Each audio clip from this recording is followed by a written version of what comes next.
नमस्कार, स्वागत है आपका इस कार्यक्रम में। केरल के नए मुख्यमंत्री वीडी सतीशन होंगे।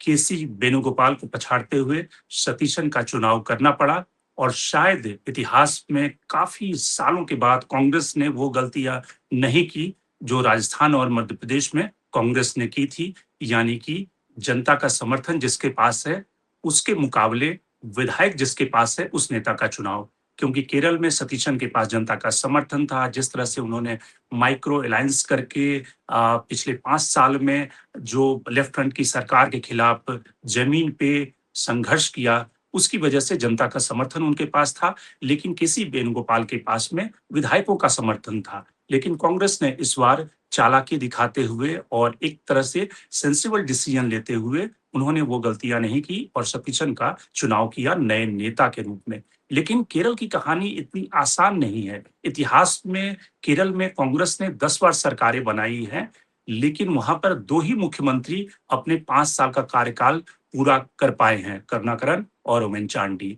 तो केरल में कांग्रेस की क्या है उलझन? किस तरह से कांग्रेस ने सतीशन का चुनाव किया और क्या इस चुनाव के बाद कांग्रेस की सारी समस्याएँ केरल में खत्म हो गई है? केसी वेणुगोपाल क्यों रेस में पिछड़ गए? कर्नाटका मॉडल से कांग्रेस ने क्या सीखा? कर्नाटक का मॉडल केरल से क्यों अलग है? केसी वेणुगोपाल आने वाले दिनों में क्या मल्लिकार्जुन खड़गे का स्थान लेंगे? राहुल गांधी ने कैसे मनाया? ये सारे सवाल हैं केरल को लेकर, वहाँ की पॉलिटिक्स को लेकर। तो उसको हम डिकोड करने की कोशिश करते हैं आज के कार्यक्रम में। हमारे साथ 4 मेहमान जुड़ रहे हैं। शेखर अय्यर जो सीनियर जर्नलिस्ट हैं, वो हमें केरल की पॉलिटिक्स, कांग्रेस की स्ट्रैटेजी समझाएँगे। साथ ही आरती जेरथ जुड़ रही हैं, जिन्होंने लंबे समय तक कांग्रेस भी कवर किया है। वो भी केरल की पॉलिटिक्स और कांग्रेस की पॉलिटिक्स समझाएँगी। सुनील शुक्ला साहब सीनियर जर्नलिस्ट हमारे साथ जुड़ रहे हैं और संजय कुमार सीनियर जर्नलिस्ट वो भी हमारे साथ जुड़ रहे हैं। सबसे पहले शुरुआत करते हैं शेखर आपसे। आपको क्या लगता है कि कुल मिलाकर सतीशन का चुनाव क्यों हुआ? क्या समर्थन के बाद भी, राहुल गांधी की पसंद होने के बाद भी क्या प्रियंका गांधी की चली, या फिर सबने ये समझा कि जैसे कि सोनिया गांधी का एक रुख था कि वैसे व्यक्ति का चुनाव करना है जो कि पार्टी को एकजुट होकर चले। अगर किसी वेणुगोपाल बनते तो पार्टी वहाँ पे कई सारे धड़ों में जो पहले से बटी हुई है, वो और धड़ों में बँट जाती। क्या वहाँ पर बीजेपी ऑपरेशन कर सकती थी अगर सतीशन नहीं बनते? कौन-कौन से ऐसे फैक्टर रहे? नहीं, आपने जैसे कहा कि ये सबसे सही निर्णय जो कांग्रेस हाईकमांड ने लिया है, क्योंकि बात ये न थी कि भाई कितने एमएलए किसको क्या सपोर्ट कर रहे हैं। बात ये भी थी कि कौन चेहरा रहा पिछले 10 साल, केवल 5 साल की बात नहीं है। जो लड़ाई रही वामपंथी सरकार के खिलाफ, क्योंकि पिनाराई विजयन ने 2016 में जीते, एलडीएफ का जीत हुआ, फिर जाके 2021 में भी जीत हुआ। तो 10 साल जमीन में लड़ने वाले एक चेहरा, कांग्रेस का चेहरा सतीशन रहे, और नेता विपक्ष के रूप में पूरा कैंपेन, यानी विधानसभा के अंदर, विधानसभा के बाहर, और पूरा यूडीएफ का कैंपेन सड़क से लेकर उनके विधानसभा तक, इसका नेतृत्व भी सतीशन ने दिया। इतना तक बड़े पॉपुलर भी थे। और लगातार ये बात आई भाई कौन मुख्यमंत्री चेहरा कौन होगा, तब कांग्रेस की तरफ से हमेशा यही निर्णय होता है कि भाई चुनाव के बाद देखा जाए। लेकिन सबको लग रहा था कि जिस तरह पॉपुलर ये है, इनके पास एक पॉपुलर चेहरा है, तो यही बनेंगे। लेकिन बीच में क्या हुआ कि केसी वेणुगोपाल, आप जानते हैं, राहुल गांधी के करीब है, कांग्रेस संगठन के मुख्य सचिव है, और केरल पॉलिटिक्स में ऑफ कोर्स उनका बड़ा इन्फ्लुएंस है। जब टिकटें बांटे गए तो लग रहा था कि केसी वेणुगोपाल के ग्रुप को ज़्यादा टिकटें मिल गई है। और चुनाव आप जानते हैं आजकल जितनी धनराशि की प्रयोग होती है, इसमें केसी वेणुगोपाल का काफ़ी से रहा। तो चुनाव के बाद जैसे रिजल्ट्स आए, तो रिजल्ट्स के बाद लगा कि ज़्यादातर एमएलए केसी वेणुगोपाल ग्रुप के ही हैं, और वो चाहते हैं कि केसी वेणुगोपाल बने। लेकिन वैसे केसी वेणुगोपाल ने एक स्ट्रेटेजी अपनाया कि चुनाव से पहले बोला कि भाई कोई केंद्र नेता चुनाव नहीं लड़ेंगे, यानी कोई भी सांसद चुनाव नहीं लड़ेंगे। लेकिन उसके बाद बात आ गई, नहीं ये तो ज्यादातर एमएलए चाहते हैं, उन्हीं को बनाना है। तो दोनों एक प्रकार जब चालू हुआ, तो कैडर के लेवल पे आप देखेंगे जो बाकी डिस्ट्रिक्ट वो चाहते थे भाई जब सतीशन है चेहरा तो उन्हीं को बनाना है। उसके बाद में क्या हुआ, जिस तरह लॉबिंग चली दोनों तरफ से, और उस लॉबिंग में लेकर कांग्रेस हाईकमांड भी परेशान हो गई, क्योंकि अवश्य राहुल गांधी एक टाइम पे चाहते थे कि इन्हीं को मुख्यमंत्री रूप में भेजना, क्योंकि वेणुगोपाल भी वही चाहते थे। लेकिन जिस तरह ग्राउंड से आ रहा था, राहुल गांधी को भी बड़ा दिक्कत हो रहा था। क्योंकि आपने जस्ट कर्नाटक का जिक्र किया, भाई कर्नाटका में हाईकमांड के हस्तक्षेप में एक फॉर्मूला बना, लेकिन फॉर्मूला आज तक इंप्लीमेंट नहीं हो पा रहा है।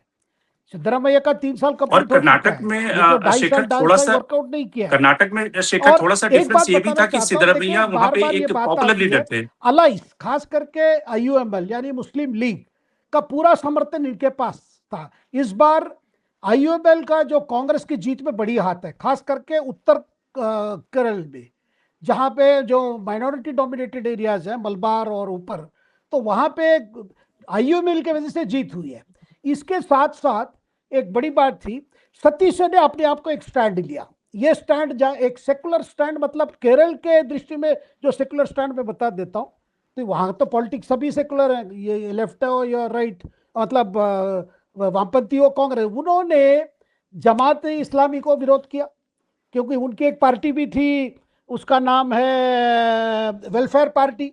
वेलफेयर पार्टी तो सपोर्ट किया, जमात इस्लामी का ही वो पॉलिटिकल फ्रंट है, लेकिन जमात पर ये खुल के बोल रहे थे कि इतने एक्सट्रीम हम कभी सपोर्ट नहीं करेंगे। दूसरी तरफ आपने देखा एक पार्टी है, और सतीशन ने पीएफआई जो बैड है, पॉपुलर फ्रंट ऑफ इंडिया, जिसकी जो पार्टी है, पॉलिटिकल पार्टी है, वो एसडीपीआई की विरोध किया। तो मुस्लिम लीग को लगा कि ऐसा एक नेता है कि जो इस्लामिक संगठनों में जो एक्सट्रीमिस्ट है उनको भी विरोध कर रहा है, साथ में जैसे एसएनडीपी जैसा संगठन है जो एडवा कम्युनिटी का रिप्रेजेंट करता है, थोड़ा हिंदू का ये करता है, उसको भी विरोध किया। माने एक स्टैंड ऐसा लिया जिससे आईयूएमएल को लगा कि आगे अगर ये फ्रंट आगे जो करना है तो ये सबसे ये है, मतलब मजबूत नेता है जो सबको एक्सेप्टेबल है, जिसकी वजह से जो केरला के जो समीकरण है कम्युनिटीज के अंदर, उस हिसाब से ये सबसे बेस्ट चॉइस था। शंकर जी। बिल्कुल। आरती, जो जिस समय सतीशन विरोध कर रहे थे एसएनडीपी और जो उस तरह के वहां पे कास्ट फ्रंट हैं, उनका जब विरोध कर रहे थे तो कांग्रेस के कई सारे नेता उस समय साइलेंस मेंटेन करके रख रहे थे, क्योंकि उनको लगता था कि कल की तारीख में चीफ मिनिस्टरशिप में जब सत्ता आएगी तो कहीं उनके लिए मुश्किल ना हो जाए कि ऐसे फ्रंट का विरोध करना। और एक तरह से कम्युनिस्ट वहां के बीजेपी बन चुके थे, क्योंकि उनको लगता था कि हिंदू वोट इस चुनाव में मुस्लिम अगर कांग्रेस की पक्ष में यूडीएफ के फ्रंट पे पोलराइज है तो कम से कम हिंदुओं का वोट मिल ले। लेकिन सतीशन ने ये सब जानते हुए भी वो रिस्क लिया।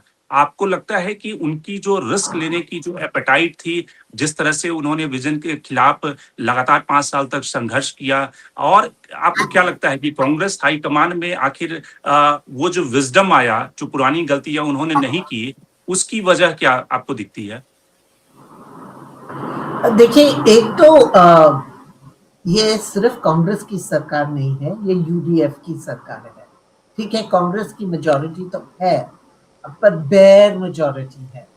तो मतलब जब सरकार चलाना हो तो अपने साथियों को भी लेकर चलना होगा। और केसी वेणुगोपाल के जो रिश्ते हैं आईयूएमएल के साथ, वो काफी टेंस हैं। मतलब चुनाव के दौरान भी मेरे ख्याल में 1-2 बार केसी वेणुगोपाल आईयूएमएल के दफ्तर में गए थे और उन्होंने काफी सख्ती से बात किया था उनके लीडरों के साथ, जो उनको अच्छा नहीं लगा।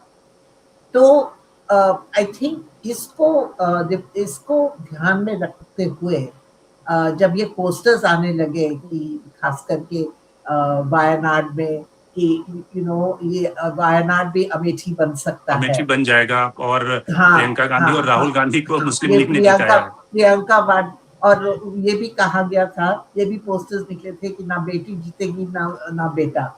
तो मेरे ख्याल में कांग्रेस को ये फाइनली समझ में आया, राहुल गांधी खास करके, क्योंकि बाकी पार्टी तो जो सीनियर लीडर्स थे वो तो सब सतीशन के फेवर में थे, बस राहुल अड़े हुए थे केसी वेणुगोपाल पर मेरे ख्याल में तब राहुल गांधी को समझ में आया कि ग्राउंड रियलिटी को देखते हुए उनको मतलब अपनी चॉइस को थ्रस्ट नहीं करना चाहिए केरला पे। तो इसीलिए मेरे ख्याल में सतीशन आ गए रेस में और वो ही बने हैं। पर देखिए ये 10 दिन लगे कांग्रेस को समझने में। रिजल्ट 4 तारीख को निकले, आज 14 तारीख है। 10 दिन लगे हाईकमांड को ये समझने ठीक में है, उसमें तो कि बीजेपी ने भी बहुत समय लिए हैं कई मुख्यमंत्रियों के चुनाव में, तो इसलिए उस पे हम जनमत होने के बाद भी कह सकते हैं कि एक सोच समझ के फैसला उन्होंने लिया। लेकिन हाँ, जो पर ये अच्छी असली अच्छी बात है कि उन्होंने फाइनली जो डिसीजन लिया है, उन्होंने मतलब पक्का डिसीजन, अच्छा डिसीजन लिया है। और ये फॉर्मूला नहीं लगाया केरला में जो उन्होंने कर्नाटका में चालू किया था, क्योंकि कर्नाटका में उनको बहुत दिक्कत हो रही है अब, क्योंकि सिद्धरामैया तो कह रहे हैं कि 2.5 साल तो हो नहीं, सॉरी, शिव कुमार कह रहे हैं तो 2.5 साल तो हो गए सिद्धरामैया के, और या होने वाले हैं, तो अब मेरी बारी आ रही है। और ये तो लगातार इतना चल रहा है कि राजस्थान सरकार के जैसे बन रहा है, जहां पायलट और गहलोत तो हमेशा लड़ाई करते रहे, और अंत में जब चुनाव आया 2018 में, तो बीजेपी जीत गई। तो यही और इस बार जो खास करके सतीशन को थोड़ा सा संभाल के चलना पड़ेगा, क्योंकि इस बार बीजेपी को 15% वोट शेयर मिला है। ठीक है, वो ज्यादा नहीं है, पर फिर भी इसका मतलब है कि कुछ ग्रोथ तो हो रहा है बीजेपी का। और अगर ये जो बीजेपी का प्रोपेगेंडा है कि कांग्रेस तो मुस्लिम पार्टी है, सतीशन तो मुस्लिम लीडर है, अगर ये चला तो फिर क्योंकि मुश्किल हो बीजेपी जाएगी। के जो ट्रोल हैं वो तो अभी से कहना शुरू हो गए हैं कि भाई मुस्लिम लीग के दबाव में, एक तरह से आईयूएमएल के दबाव में सतीशन का चुनाव हुआ है। That's right. जैसे वो विजय के बारे में बोल रहे हैं तमिलनाडु में कि ये तो चर्च फंडेड है, ये तो क्रिश्चियन है, ये बीजेपी का प्रोपेगेंडा तो चलेगा चलेगा। तो सतीशन को बहुत संभाल के चलना पड़ेगा आगे 5 साल में, कि वो मतलब तीनों, क्योंकि केरला में काफी मतलब 3 कम्युनिटीज हैं, क्रिश्चियन, मुस्लिम और हिंदू। इन तीनों कम्युनिटीज को साथ में लेना पड़ेगा। और इस बार जो नतीजे दिख रहे हैं उसमें से काफी हिंदू वोट, एडवा और नायर वोट भी, काफी वोट बीजेपी को गिरे हैं। तो ये मेरे ख्याल में सतीशन को कुछ एफर्ट्स करने पड़ेंगे कि ये हिंदू वोट, खास करके नायर कम्युनिटी, क्योंकि वो खुद नायर कम्युनिटी के हैं, कि खास करके नायर कम्युनिटी थोड़ा वापस आ जाए कांग्रेस की तरफ। बिल्कुल। सुनील जी, जो कर्नाटक में कांग्रेस के सामने जो डायलेमा थी, उलझन थी, वो थोड़ी सी डिफरेंट थी, क्योंकि ठीक है डीके शिव कुमार पीसीसी प्रेसिडेंट थे, वहां पे उन्होंने सारा काम किया, रिसोर्सेज लगाए, मोबिलाइजेशन किया, पूरे चुनाव कैंपेन को लीड किया। लेकिन जो मास लीडर थे वो सिद्धरमैया थे, बैकवर्ड कम्युनिटी के बड़े लीडर थे, जो कि सारे एमएलए के बीच में एक्सेप्टेबल थे, और इसलिए हाईकमान को सिद्धरमैया का चुनाव करना पड़ा। यहाँ पर जो केरल में स्थिति थी कि ठीक है, सतीशन ने सारा कुछ 5 साल तक लड़ी, लेकिन केसी वेणुगोपाल वैसे कोई मास लीडर नहीं थे सिद्धरमैया की तरह, जिनको कि कांग्रेस अगर इग्नोर भी कर देती तो कोई उसका बहुत ज्यादा रिपरकशन होता ग्रास रूट लेवल पे या कम्युनिटी या कास्ट के लेवल पे। आप कैसे देखते हैं कि सतीशन के लिए जो आगे की राह है वो कितनी मुश्किल है, ये जानते हुए कि केरल में कुछ 16 कांग्रेस कहे जाते हैं, और अगर सतीशन को नहीं बनाया जाता तो 17वां कांग्रेस बन जाता वहां पे। जो इनफाइटिंग ग्रुपिज्म है केरल कांग्रेस में, वो इतनी वाइड है कि सिर्फ 2 ही मुख्यमंत्री 5 साल का कार्यकाल पूरा कर पाए। धन्यवाद रमेश जी। कांग्रेस ने सतीशन को अपना मुख्यमंत्री का चेहरा बना करके बहुत सही निर्णय लिया। एक तो अगर आप याद कीजिए कि कांग्रेस में जब कभी भी कांग्रेस की सरकार बनी है, विधायकों में से ही कोई नेता चुना गया है, बाहर से कोई एमपी जाकर के कोई वहां मुख्यमंत्री कभी नहीं बना। जो चुना गया जब भी सरकार बनी, विधायकों के ही बीच से बनी।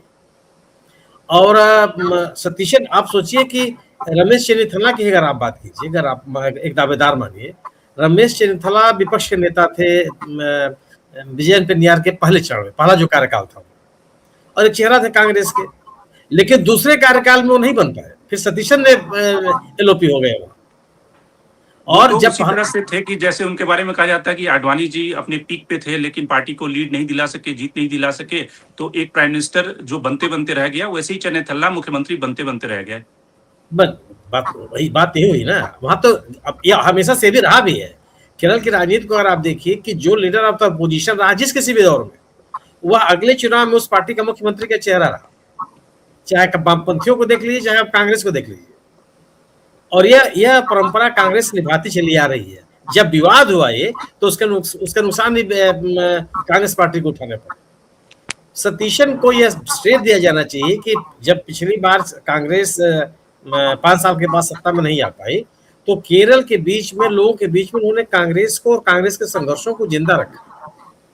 वह चुपचाप वो बैठे नहीं, विधानसभा में भी उन्होंने वामपंथी सरकार की जम के सामना किया। केसी वेणुगोपाल 2009 से बाहर हैं, वो केंद्र की राजनीति में। 2018 से तो वो जनरल सेक्रेटरी ऑर्गेनाइजेशन ही है। तो जो व्यक्ति केवल एक राज्य में सीमित है, राज्य में पार्टी को की गतिविधियों को संचालित कर रहा है, और एक व्यक्ति जो पूरे देश में से एक केरल राजनीति को देख रहा है, तो केसी वेणुगोपाल के पास वो जनाधार या उस एक नेता की छवि नहीं है। संगठन की छवि हो सकती है, व्यवस्थापक की छवि हो सकती है, एक अच्छे प्रबंधन की छवि हो सकती है, एक अच्छे तालमेल बनाने वाले व्यक्ति की छवि हो सकती है, लेकिन जिसको पब्लिक फेस कहते हैं वो किसी वेणुगोपाल साहब कभी नहीं रही। और किसी में जो कहा जाता है कि एमएलए के बीच में उनकी बहुत लोकप्रियता थी। स्वाभाविक सी बात है कि टिकट के वितरण में कांग्रेस पार्टी के संगठन में जो भूमिका केसी वेणुगोपाल की है, वो चेन्नीथला और सतीशन की नहीं है। लेकिन अगर आप याद कीजिए कि चुनाव के दौरान जब बैठकें तक होती थी इलेक्शन कमेटी की, चाहे अन्य केंद्रीय समितियों की कांग्रेस की, उससे वीडी सतीशन की बड़ी भूमिका होती थी। वीडी सतीशन को लेकर के ही तमाम तरह की चर्चा चलती थी। तमाम उस दौर में भी वीडी सतीशन ने टिकट बंटवारे में भी एक बड़ी भूमिका अदा की। तो यह एक ऐसा निर्णय था कि अगर कांग्रेस के लोग किसी को थोपते, अगर किसी वेणुगोपाल को थोपते, तो और भी विकट संकट की स्थिति होती। सतीशन उसको स्वीकार नहीं करते। सतीशन ने तो बाद में कह दिया कि या तो मुझे मुख्यमंत्री बनना है या तो नहीं बनना है। वो तो कैबिनेट में शामिल होने के लिए तैयार नहीं थे, और ये सार्वजनिक बयान उनका, ये नहीं कि किसी और से बोले। उन्होंने कहा कि या तो मैं मुख्यमंत्री बनूंगा या मैं कुछ नहीं बनूंगा, मैं पार्टी में एक साधारण कार्यकर्ता के रूप में बना रहूंगा। यह जो स्टैंड है, यह कांग्रेस के लिए निश्चित रूप से एक तरह की चेतावनी थी। रही बात की जो बीजेपी के लोग कह रहे हैं कि इतना लंबा समय ले लिया उन्होंने नेता चुनने में, और निमेश जी, उत्तर प्रदेश में मंत्रिमंडल का विस्तार हुआ है, विभाग के बंटवारे में जितना समय ले लिया बीजेपी ने, ये तो अपना मुख्यमंत्री बना रहे थे, ये विभाग का बंटवारा भी समय से नहीं कर पाए। और कितना समय लेते हैं इनको, बीजेपी की चीजें नहीं ध्यान आती। लोग इस सवाल है कि एक जो भी आप निर्णय ले रहे हैं, एक ऐसा निर्णय लीजिए जो राज्य के हित में हो, पार्टी संगठन के हित में हो, और स्थानीय लोगों के हित में हो। जो कांग्रेस के सहयोगी पार्टियां हैं, वो भी वीडी सतीशन के पक्ष में खड़ी है कि उनको आप चेहरा बनाइए। और तमाम वाद विवाद के बावजूद, तमाम तरह की बैठकों के बावजूद, मेरा अपना मानना है कि एक 6 बार का विधायक लगातार कांग्रेस और कांग्रेस की नीतियों को लेकर के संघर्ष करने वाला व्यक्ति, तो एक बेहतर निर्णय है। और मेरा अपना मानना ये नहीं केवल एक मुख्यमंत्री बनाया होगा कांग्रेस ने। कांग्रेस ये चाहेगी कि अगला चुनाव भी वो जीते ऐसे व्यक्ति चेहरे, एक ऐसा व्यक्ति उसके पास चेहरा हो।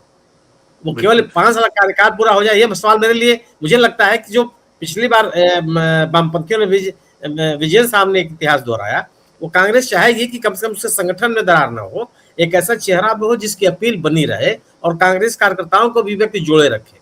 गवर्नेंस का भी सवाल था, कांग्रेस संगठन का भी सवाल था, और किसी भी तरह के विवाद से बचने की भी एक कोशिश थी। मैं इस निर्णय को कांग्रेस के पक्ष मानता हूं, और मैं जो केरल के लोग चाहते थे उसके अनुकूल मानता हूं। जी, केसी वेणुगोपाल इस रेस में कूदते ही नहीं, आपको लगता है वो ज्यादा बेहतर स्थिति होती और एक तरह से मोरल उनकी पोजीशनिंग ज्यादा होती, और एक तरह से जिसको कहते हैं सुपर सीएम के तौर पे भी वो रह सकते थे।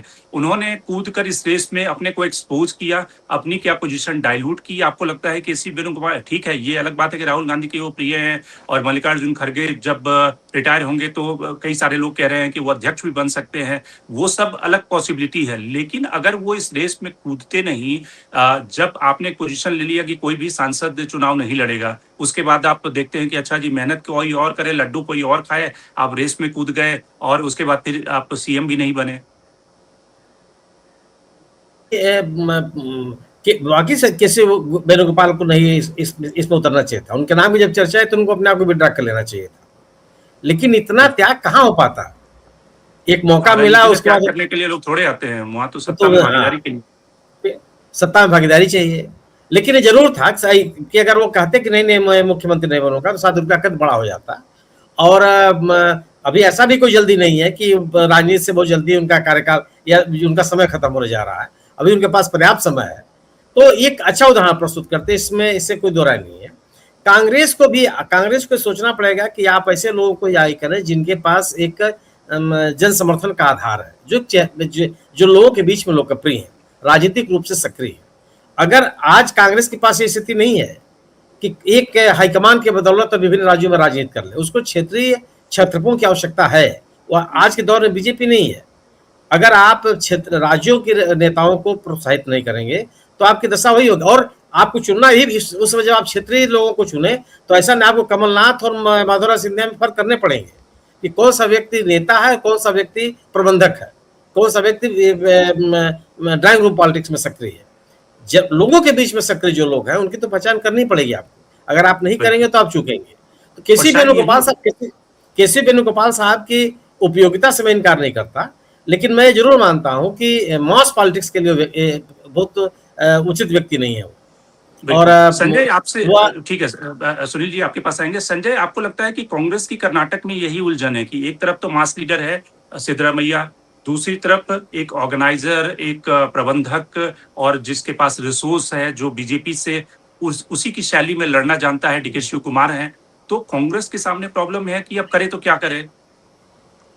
आई थिंक कांग्रेस के लिए ये प्रॉब्लम नया नहीं है। कांग्रेस हमेशा से जहाँ भी ये राज्य में रही है मजबूत, वहाँ पे बहुत सारे इनके कद्दावर नेता रहे हैं और आपस में इनमें कंपटीशन रहा है कि कौन टॉप पोजीशन पे जाएगा।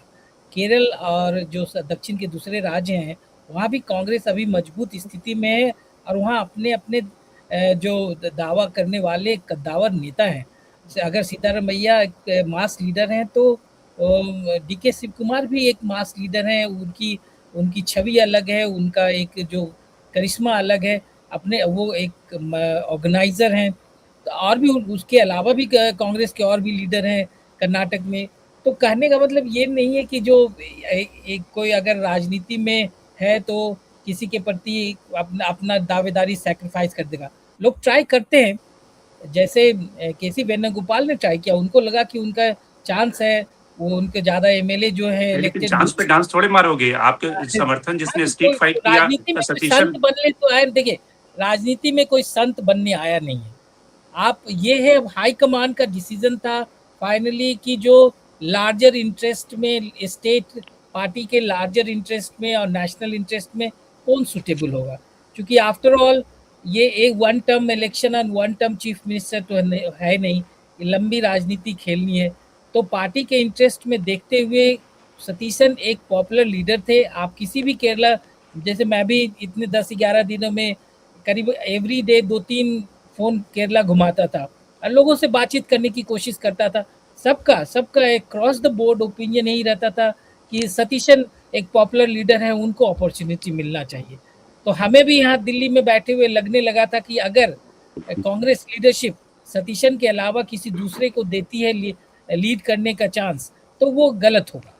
और अब ये सतीशन के ऊपर जिम्मेवारी है कि कितना वो डिलीवर कर पाते हैं, कितना वो खरे उतर पाते हैं हाईकमान के विशेष पे और वहाँ के जो पॉपुलर जनमत है उस पे। लेकिन ये कांग्रेस ने जो एक अच्छा डिसीजन लिया, एक पॉपुलर डिसीजन लिया और एक सुलझा हुआ डिसीजन लिया जो कंट्रोवर्शियल नहीं है। प्लस अगर राहुल गांधी किसी भी ढंग से वेणुगोपाल को बना देते तो ये लगता कि हाईकमान अपना डिक्टेट चला रहा है, अपना कैंडिडेट इम्पोज कर रहा है, जिससे जो एक मजबूत स्टेट है केरला, उसमें विभाजन हो सकता था। वहाँ पे लीडरशिप, वहाँ के कांग्रेस के वर्कर्स में डिवीजन हो सकता था, जो पार्टी के लिए आने वाले वक्त में सही संकेत नहीं होते। तो मैं ये मानता हूँ कि लार्जर इंटरेस्ट में कांग्रेस ने सही निर्णय लिया। और देखिए इसमें अगर सही निर्णय लेने की वजह से ही बीजेपी में भी घबराहट है। कि बीजेपी के लिए बीजेपी ऑफ कोर्स ज़रूर बोलेगी कि जो वो आपको आईयूएमएल ने आपको प्रेशर डाला, चूँकि मुस्लिम पार्टी है, उसकी वजह से आपने सतीशन को चूज़ किया। उनका काम है, वो बोलेंगे, उनको कोई सारे पॉलिटिकल डिसीजन बीजेपी धर्म के चश्मे से ही देखना पसंद करती है और वैसे देखेगी। लेकिन वो ये बीजेपी का रिएक्शन इटसेल्फ शोज कि कांग्रेस ने एक सही डिसीजन लिया है जो पार्टी को लॉन्ग टर्म में सर्व करेगा। और वहाँ पे जो एक इंटरनल डिवीजन हो जाता अगर नहीं ये डिसीजन लेते, उससे वो पार्टी बचते हुए दिखी और लीडरशिप, सेंट्रल लीडरशिप भी अपने को बचाकर रखी। और राहुल गांधी पहले भी छक चुके हैं कि जो उनके ट्रस्टेड लोग उनको धोखा दे चुके हैं। तो एक राहुल गांधी भी मैं समझता हूँ कि एज ए लीडर इन्होंने मैच्योरिटी दिखाई और एक डिटैचमेंट दिखाया कि वीसी वेणुगोपाल अगर नज़दीक होते हुए भी वो एक क्लियर स्टैंड और क्लियर डिसीजन ले सकते हैं without being blinkered, without being coloured कि जो वो दोस्त है और नज़दीकी हैं। तो एक अच्छा डिसीजन अभी तक तो लग रहा है कि कांग्रेस लीडरशिप ने केरला के फ्रंट पे लिया है। बिल्कुल।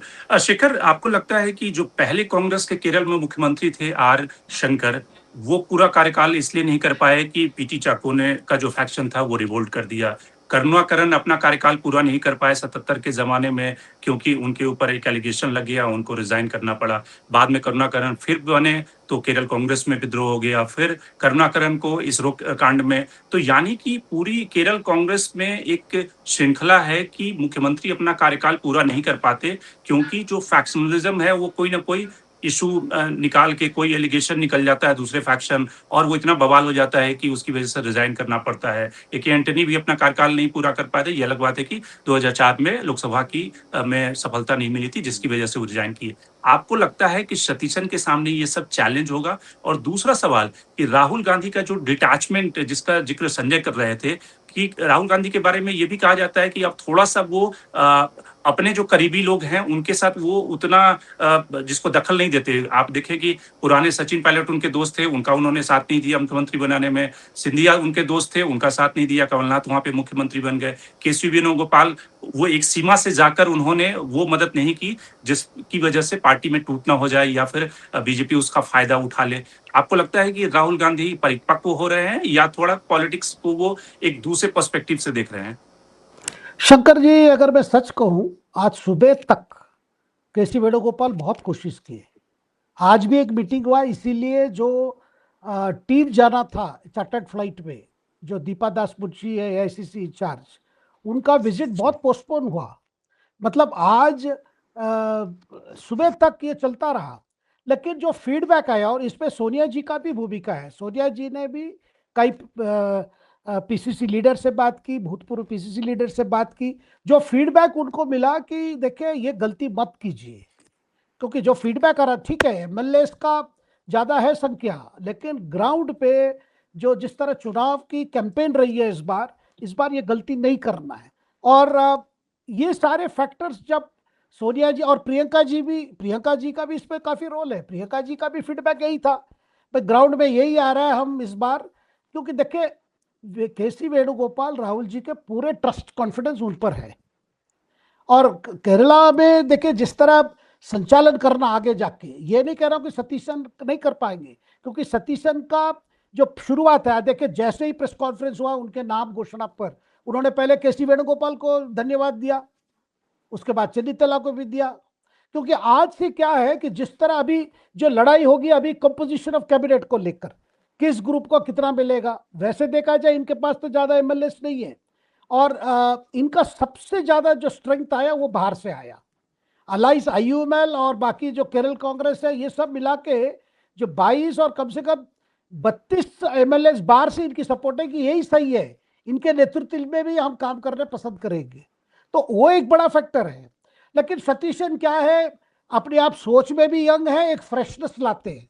देखिए 10 साल के बाद, और ये 10 साल जमीन में रहे, पिनाराई विजयन का 10 साल खत्म हुआ, तो इसीलिए इनके पास सारी चीजें, ग्राउंड को समझते, कार्यकर्ता को समझते। लेकिन हमेशा उनका यही ध्यान देना पड़े, क्योंकि केसी वेणुगोपाल के जो ग्रुप है उनके समर्थक चुप नहीं बैठेंगे। अब 1 साल तो इनका हनीमून पीरियड चलेगा, 1 साल कोई डिस्टर्बेंस नहीं होगा, लेकिन हमेशा एक प्रेशर रहेगा, परफॉर्मेंस का प्रेशर रहेगा, एमएलएस को संतुष्ट करने में प्रेशर रहेगा, कभी मंत्रियों को कौन पोर्टफोलियो किसको मिलेगा। देखिए आईयूएमएल हमेशा जब कांग्रेस के नेतृत्व में चुनाव जीत के आते हैं तो उनको एजुकेशन पोर्टफोलियो जाता है। इस बार उनकी डिमांड है भाई हमें डिप्टी सीएम या होम पोर्टफोलियो दे दो, वो चाहते हैं और एक हेवी वेट पोर्टफोलियो चाहे। ये सारा मैनेज करना होगा, ये सतीशन का काम रहेगा क्योंकि उनके अलाइंस के साथ अच्छा है। तो जैसे ही एक आप ये होम जिम्मेदारी पोर्टफोलियो भी अगर उनकी इन आएगी। केस देते हैं तो बीजेपी तुरंत उसको इशू बनाएगी कि मैंने तो पहले ही कहा था ये मुस्लिम लीग पार्टी हो गई है कांग्रेस। शेखर, आवाज मिल रही है आपको? लगता है शेखर तक आवाज नहीं पहुंच रही है। लेकिन आरती जी, इस सवाल को लेते हैं कि जो शेखर कह रहे हैं कि जो चैलेंजेस हैं सतीशन के पास में, लेकिन अगर उसको बाकी राज्यों से अगर तुलना कर दें, केसी वेणुगोपाल फार्मूला को, राजस्थान में अगले 2 साल में चुनाव होने हैं, यानी कि राजस्थान में सचिन पायलट की दावेदारी बनती है मुख्यमंत्री पद के लिए, लेकिन वहां पे गोविंद डोटासरा अध्यक्ष हैं। तो वैसी स्थिति में अगर सचिन पायलट को कल की तारीख में अगर वहां सत्ता आ भी जाती है कांग्रेस की और ऊपर से पारा ड्रॉप करोगे, तो फिर आपको क्या लगता है कि वही सेम स्थिति केरल वाली होगी, या सचिन पायलट पहले वहां पे उनको मूव किया जाएगा अध्यक्ष के रूप में? कि सचिन पायलट को वर्किंग प्रेसिडेंट बनाया जाएगा कांग्रेस की, क्योंकि खड़गे साहब को थोड़ी मुश्किल हो रही थी, उनकी हेल्थ भी ठीक नहीं है, एज भी काफी है। तो एक टाइम में ये क्या कहा जा रहा था सचिन पायलट के बारे में। पर आपको याद होगा कि सचिन पायलट केरला के इलेक्शंस के इंचार्ज थे हाईकमांड की तरफ से, तो उनका भी थोड़ा बहुत योगदान है जो भी हुआ है केरला में, जो जीत मिली है कांग्रेस को।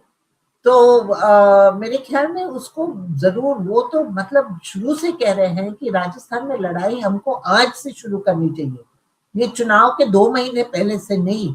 मतलब वो जब केरला का चुनाव वो देख रहे थे तब भी हाईकमांड पे प्रेशर डाल रहे थे कि हमको राजस्थान में ऑलरेडी प्रिपरेशन करना चाहिए अगले आने वाले 2028 में आने वाले चुनाव के लिए।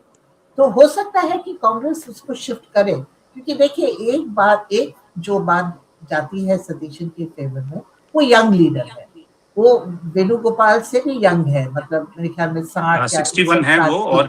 और एक अच्छी बात वो है कि किताबें भी पढ़ते हैं, कुछ 50-60 किताबों की लिस्ट उन्होंने प्रकाशित की थी कि उन्होंने पढ़ी है पिछले साल। हाँ, और तो मतलब टेक्नो फ्यूडलिज्म नाम की एक किताब का भी जिक्र आया कि वो पढ़ रहे हैं हाल के दिनों में। पढ़ रहे हैं, और सचिन पायलट भी यंग है, तो ये कांग्रेस के लिए अच्छा होगा अगर ये ऐसे जो यंग लीडर्स हैं वो ऊपर उभर के आए, क्योंकि जो पुरानी लीडरशिप है वो तो अब थकी हुई नजर आती है। तो आई होप सचिन पायलट को वो ट्रांसफर करेंगे और वहां बना देंगे कांग्रेस के स्टेट प्रेसिडेंट। देखो क्या करते हैं वो। पर मेन चीज है कि देखिए केरला में आई थिंक इवन केसी वेणुगोपाल को ये पता है कि 2029 में लोकसभा पोल्स आ रहे हैं और ऑलरेडी बीजेपी ने थोड़ी बहुत बढ़त दिखाई है केरला में। इस बार 3 या 4 सीटें जीती हैं, उनका वोट परसेंटेज इंक्रीज हुआ है, और 2029 में जो लोकसभा इलेक्शन होगा वो मोदी के नाम में होगा। तो आई थिंक केसी वेणुगोपाल भी ये समझते हैं कि केरला जीतना बहुत ही जरूरी है कांग्रेस के लिए अगर उनको लोकसभा में नंबर्स चाहिए। लेफ्ट का तो काफी डैमेज हुआ है, मतलब पिनाराई विजयन ने इतना पर्सनालिटी कल्ट बनाया था कि लेफ्ट की जो काडर है वो बहुत ही डिमोरलाइज और डिस्पिरिटेड हो गई है। और इस बार पहली बार चुनाव के दौरान 4 सीनियर लीडर, 2 सीपीआई के और 2 सीपीएम के, पार्टी को छोड़ के गए। 2 ने कांग्रेस ज्वाइन कर लिया, 2 ने बीजेपी ज्वाइन कर लिया। ये कभी नहीं हुआ है लेफ्ट में। तो आप देख लीजिए कि लेफ्ट कमजोर हो रही है, तो वो स्पेस तो किसी को लेना ही पड़ेगा ना। और अगर बीजेपी लेगी ये स्पेस तो फिर कांग्रेस के लिए बहुत बड़ी चैलेंज होगी। तो केरला को अब साथ में रखना बहुत जरूरी है लोकसभा के चुनाव के लिए, क्योंकि केरला के 20 सीटें तो है लोकसभा में, तो ये बहुत ही जरूरी है। और आई थिंक केसी वेणुगोपाल भी ये समझते हैं। देखिए, वो चाह रहे थे कि वो चीफ मिनिस्टर बन जाए, उसमें मतलब अगर किसी की एम्बिशन है, हमको वो बनानी, मतलब हमको ये नहीं कहना चाहिए कि वो सेल्फिश है, सबकी एम्बिशन होती है पॉलिटिक्स में, पर उनको ये समझ भी है, वो बहुत प्रैक्टिकल है, वो बहुत शूड है, तो ये समझ भी है कितनी इम्पोर्टेंट है केरला कांग्रेस के लिए 2029 के चुनाव। बिल्कुल। तो कुल मिलाकर जो बड़ी बात है केरल की कहानी में कि काफी दिनों के बाद कांग्रेस ने एक फैसला लिया है जो कि जनता की सेंटिमेंट, जनता की आकांक्षा और जन समर्थन जिसके पास है उसके हिसाब से कांग्रेस ने सतीशन का चुनाव किया है। हालांकि बहुत सारे लोगों को ये भी लगता था, जो कांग्रेस के विपक्ष के लोग हैं, कि अगर केसी वेणुगोपाल कांग्रेस से जाएंगे तो कांग्रेस का रिसर्जेंस होगा, लेकिन राहुल गांधी को ये लगता है कि केसी वेणुगोपाल का सेंटर में रहना इस समय ज्यादा जरूरी है। सवाल यह है कि कांग्रेस के इस लीडरशिप सिलेक्शन से आने वाले दिनों में कांग्रेस बाकी राज्यों में भी क्या उस तरह के जो ग्रास रूट लेवल के नेता हैं उनको ज्यादा महत्व देगी और उनके साथ खड़ा होगी। तो आज के कार्यक्रम में इतना ही। शेखर, आप जुड़े, आपका बहुत बहुत धन्यवाद। साथ ही सुनील शुक्ला साहब, आपका बहुत बहुत धन्यवाद। आरती, आप जुड़ी, आपका बहुत बहुत धन्यवाद। और साथ ही संजय, आपका भी बहुत बहुत धन्यवाद। देश दुनिया की बाकी खबरों के लिए आप बने रहिए टेलीविजन से।